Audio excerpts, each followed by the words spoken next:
So with the new Tomb Raider, essentially we built it from the ground up. This is a reboot.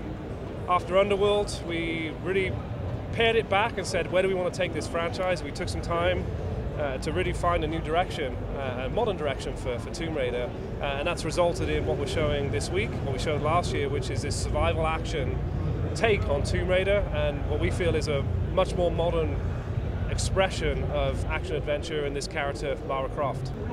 So the setup for the storyline is that Lara's on her first adventure. She's fresh out of college. She definitely has a determination and the willingness to go and explore. Obviously that takes a turn for the worst in this game, and they are shipwrecked onto this island. The cast of characters we've revealed a little bit in this year's demo. Obviously there's a group of survivors that are with her. They have some knowledge of the area, but they are dealing with myths as well. This is a Tomb Raider game, and there are some myths and legends about this island. So they don't really know the mysteries of the island, and they have to kind of work that out on the fly. Also, we showcase some of the other people on the island, and they're not so friendly. So there's an ecosystem on the island, from animals through to humans. Those humans on the island, the opponents and enemies she comes across, they're not necessarily born and bred there, over hundreds of years. They were at one point other survivors that had crash landed on the island as well. And in the story, we see how that plays out. We see what their motivations are.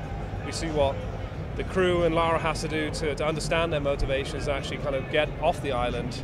And that's a big part of the storyline. So is there a supernatural Bermuda Triangle element of play here? There's a mystery at play, right? So there certainly is mystery. I wouldn't say necessarily supernatural, but there is an undercurrent of intrigue and mystery, and you unfold the story as you go, and that's a big part of a Tomb Raider game. Lara absolutely does take damage in this game. It is a game where we really have put her in a state of peril.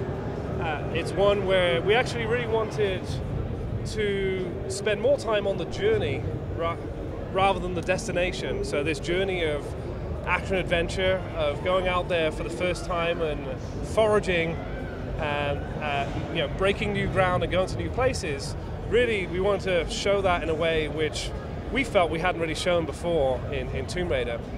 So showing peril, showing that it's difficult, showing that it's not easy, showing that there's these challenges to overcome was very important. That is reflected somewhat in the health system. I would say it's a soft health system rather than it's a health bar type thing. It is systemic in some ways, which I guess we'll get to when we actually show that off, but there is some systemic undercurrent in there as well.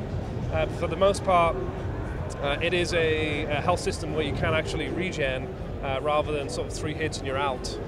Oh wow, Lara's amazing death scenes, yes. Actually, the honest truth is when we thought back to the original Tomb Raider, it was one of the things that all of us remembered, right? The falling on the spikes was there was this cause and effect and kill or be killed kind of moments in Tomb Raider, and over time they'd become sort of softer.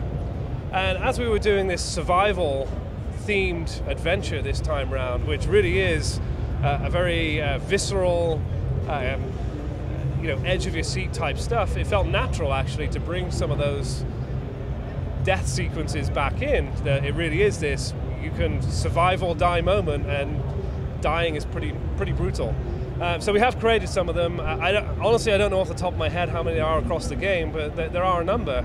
And certainly we wanted to reflect the harshness of the situation that Lara's in, and the fact that if you don't overcome these situations, it's dire circumstances for Lara. No, I don't believe you can break her neck, no. Not in the same way as the old ones. But I also do remember the bone-crunching sound effect of swan diving and breaking your neck was gruesome at the time. I think looking back at it and look at it now, it probably doesn't feel that way, but at the time it was pretty gruesome to see that.